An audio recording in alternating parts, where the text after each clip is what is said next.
로실드의 바이올린. 안톤 체호프. 1894년. 그곳은 시골보다 못한 소도시였다. 게다가 노인들만 살고 있는데도 너무 드문드문 죽어나가는 통에 짜증이 날 지경이었다.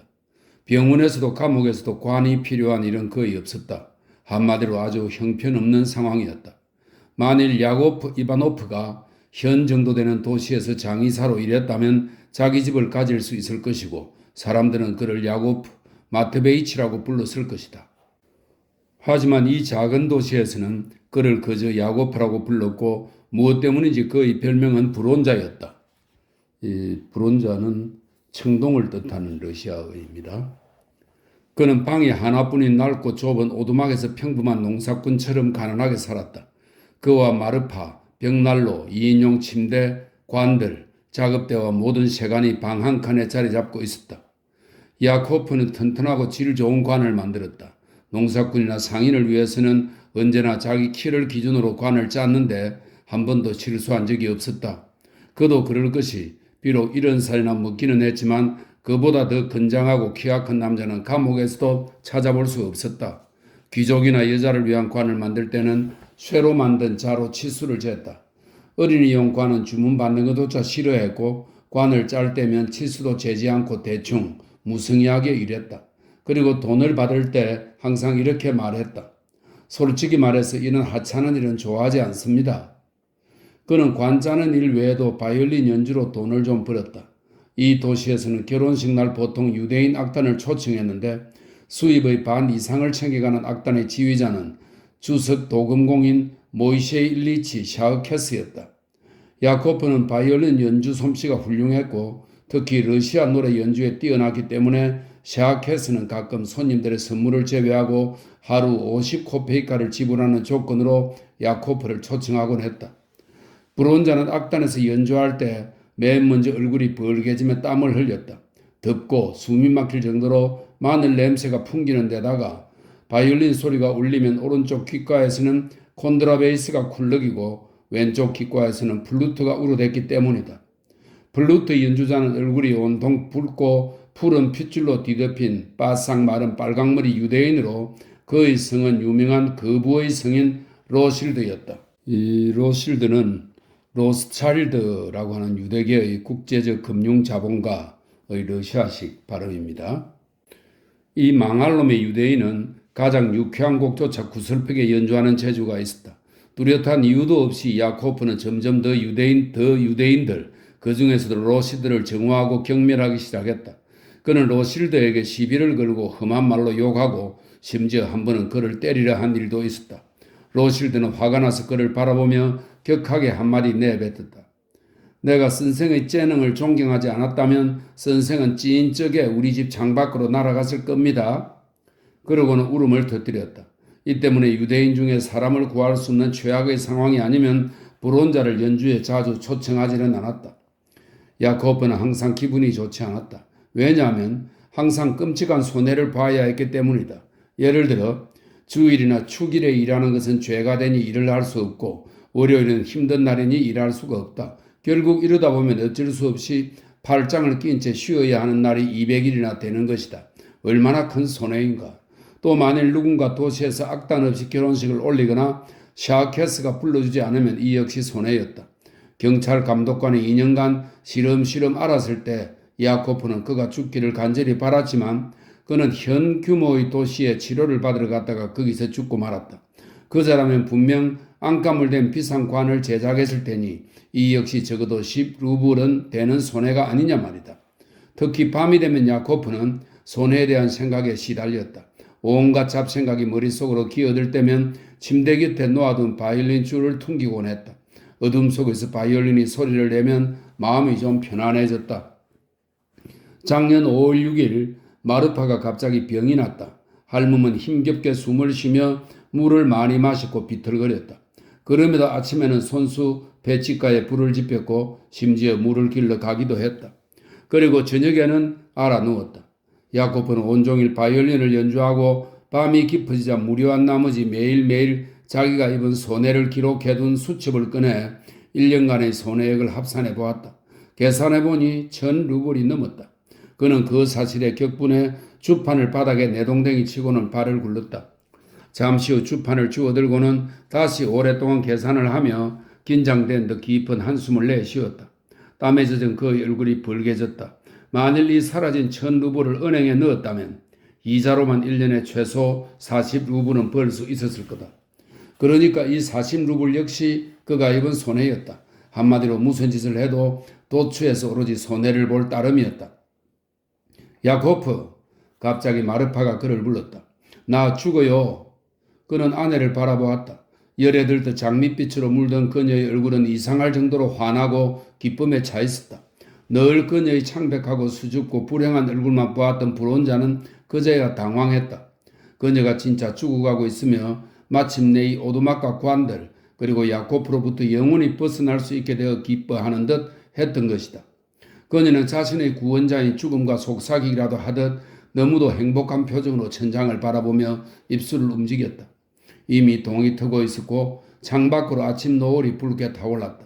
할멈을 보며 야코프는 웬일인지 자기가 평생 단 한 번도 그녀를 소중히 대하거나 불쌍히 여기거나 손수건 한 장이라도 사주거나 결혼식장에서 무언가 맛있는 것을 가져다 줄 생각조차 한 적이 없으며 항상 그녀에게 소리를 지르고 자기가 입은 손해 때문에 욕하고 주먹을 휘두르며 윽박 지르기만 했다는 사실을 기억해냈다.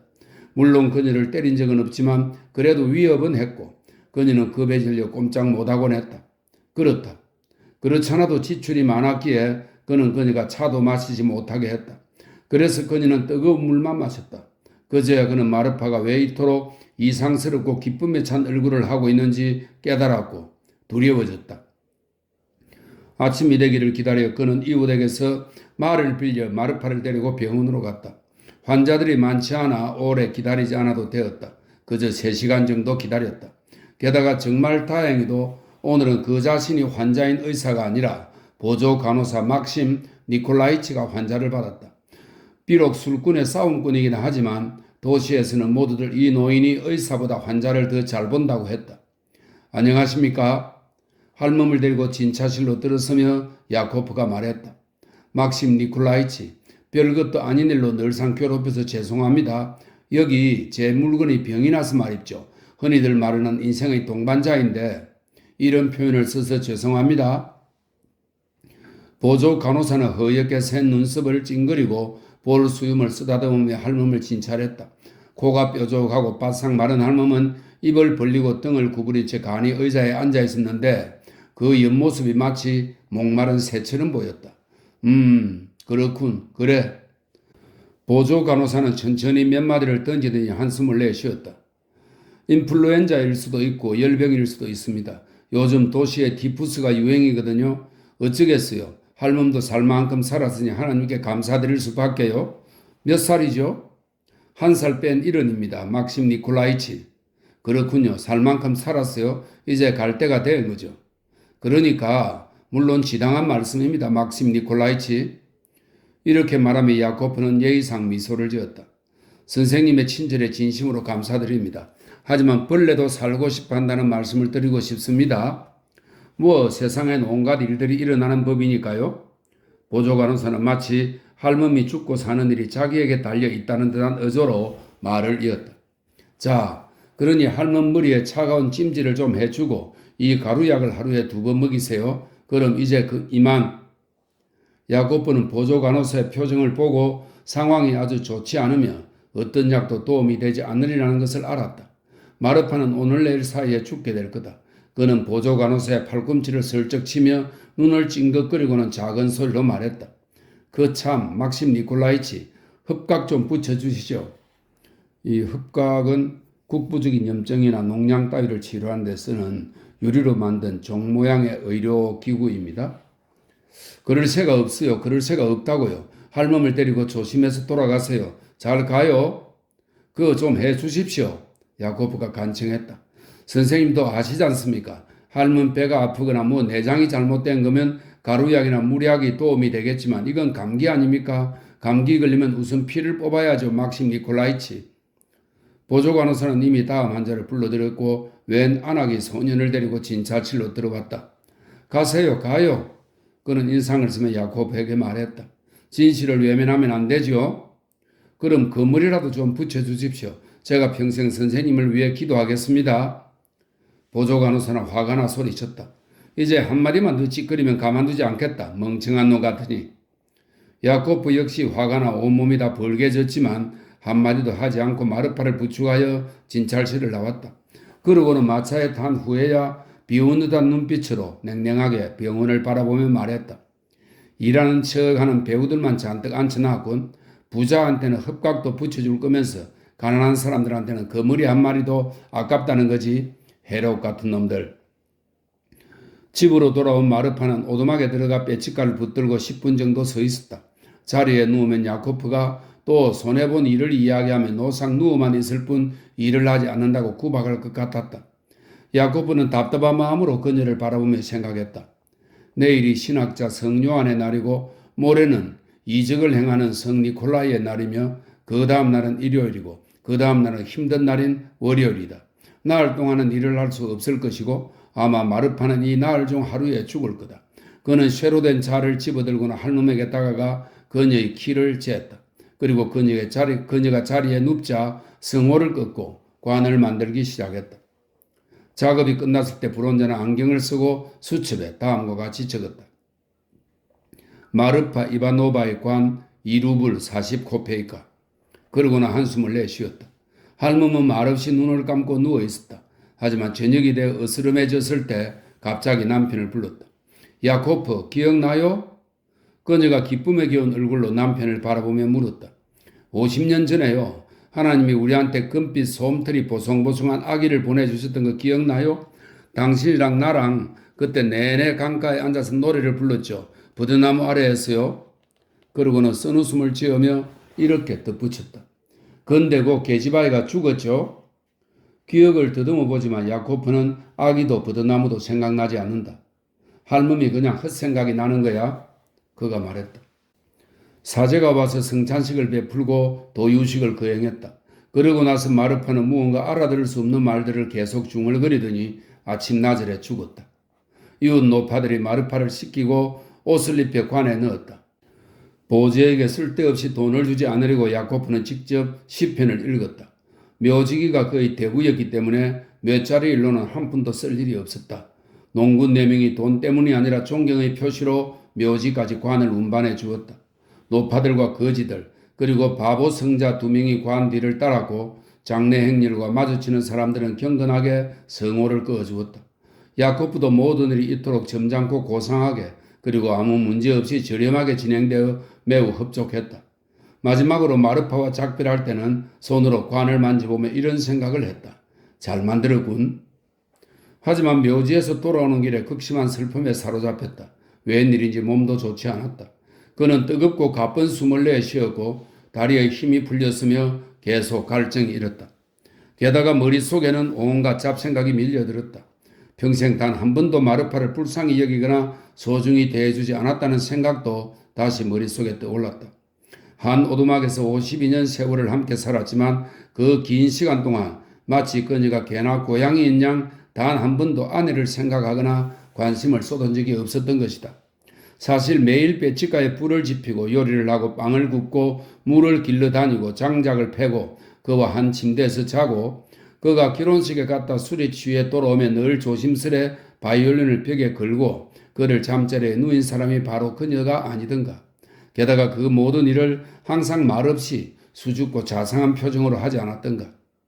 저쪽에서 로실드가 야코프를 향해 미소 짓고는 인사를 하며 다가왔다. 선생님을 찾고 있습니다. 그가 말했다. 모이세 일리치 씨가 인사를 전하라고 하셨고요. 지금 바로 좀 와달라고 하시네요. 야코프는 그런 일에 신경 쓸 겨를이 없었다. 그는 울고만 싶었다. 꺼져. 그는 이렇게 말하고 가던 길을 계속 갔다. 아니 어떻게 이러실 수가 있습니까? 로실드가 당황하여 그의 앞길을 막았었다. 모이세 일리치 씨가 기분 나빠하실 겁니다. 당장 오시라고 했습니다. 야코프는 얼굴에 붉은 주근깨가 가득한 이 유대인이 숨을 헐떡이며 눈을 깜빡이는 것이 너무도 보기 싫었다. 사실 칙칙한 색깔의 천을 덧대어 누덕누덕 기운 푸른 코트와 그의 병약하고 연약한 몸을 바라보는 것 자체가 혐오스러웠다. 이 마늘 냄새 나는 인간아, 왜 나한테 이렇게 엉겨붙냐? 야코브가 소리쳤다. 달라붙지 말란 말이야. 유대인도 화가 나서 소리쳤다. 좀 조용히 말씀하세요. 아니면 우리 집 땀장넘으로 날려버릴 겁니다. 눈앞에서 얼씬거리지 말고 얼른 꺼지란 말이야. 야코브는 악을 쓰며 두 주먹을 불끈 쥔 채 그에게 달려들었다. 더러운 새끼들 때문에 도무지 살 수가 없어. 로실드는 급에 질려 장상처럼 멈춰 서서는 바닥에 털썩 주저앉아 자신에게 가해질 일격을 막아내듯 머리 위로 두 팔을 휘저었다. 그러더니 벌떡 일어나 저 멀리로 있는 힘껏 달아나기 시작했다. 그는 껑충거리기도 하고 놀란 듯 두 손을 벌려 보이기도 하며 달려갔다. 그의 길고 여윈 등이 떨리는 것이 보였다. 꼬마들은 저로의 기회를 만난 듯 기뻐하며 유대놈 유대놈이라고 외치며 달려들었고 개들까지 지저대며 그의 뒤를 바싹 쫓았다. 누군가 킬킬대고 웃더니 휘파람을 부르댔고 개들은 더 크게 더 사이좋게 지저댔다. 그러고 나서 고통스럽고 절망적인 비명이 들렸다. 개들이 로시드들을 문 것이 분명했다. 목장을 따라 거닐던 야코프는 도시 변두리까지 눈길 닿는 대로 계속 걸어갔다. 아이들은 이렇게 소리쳤다. 불온자가 간다. 불온자가 간다. 그러다 강가에 이르렀다. 도요새들이 끽끽대며 날아다니고 오리들이 꾀꾀거리는 소리도 들려왔다. 태양이 모든 것을 태울 듯 내리쬐어 물 위에 반사되는 밝은 빛으로 눈이 부실 지경이었다. 야코브는 강 기슭을 따라 난 오솔길을 지나다가 뺨이 붉고 뚱뚱한 부인이 야외 욕장에서 나오는 것을 보고는 생각했다. 이런 못난 년 같으니. 야외 욕장 근처에서 소년들이 고기를 미끼로 가재를 잡다가 그를 보고는 심술궂게 소리치기 시작했다. 불온자 불온자.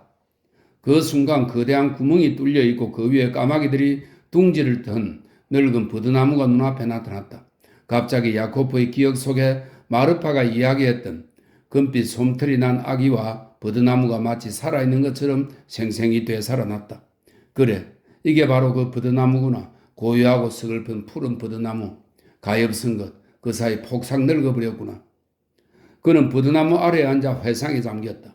봄철에 강물이 범람하여 지금은 침수림이 되어버린 저편 기슭에 그때는 거대한 자작나무 숲이 있었고 저 지평선 너머로 보이는 대무리 산에는 고색 창연한 소나무 숲이 청록빛을 자랑하고 있었다. 또 강가에는 진빼들이 다녔다. 하지만 이제는 모든 것이 평평하고 매끈해져 저편 기슭에는 귀족 아가씨처럼 젊고 날씬한 자작나무 한 그루가 서 있을 뿐이고 강에도 오리와 거위들이 헤엄쳐 다녀 예전에 이 강에 진빼가 다녔다는 사실을 믿기 어려울 정도다. 전과 달리 그 위의 수도 줄어든 듯하다. 눈을 감자 야코브의 상상 속으로 거대한 흰 거위떼가 차례로 날아들었다. 그는 어떻게 지난 40년 혹은 50년 세월 동안 단 한 번도 이 강가에 와본 적이 없었는지, 아니 왔다 하더라도 한 번도 관심을 가져본 적이 없었는지, 어떻게 이런 일이 있을 수 있는지 기이하기만 했다. 시시한 강이 아니라 정말 멋진 강이 아닌가. 이 강에서 고기를 잡아 상인이나 관리, 여기에 있는 식당 주인들에게 팔 수도 있었을 것이고 그렇게 번 돈을 은행에 예금할 수도 있었을 것이다.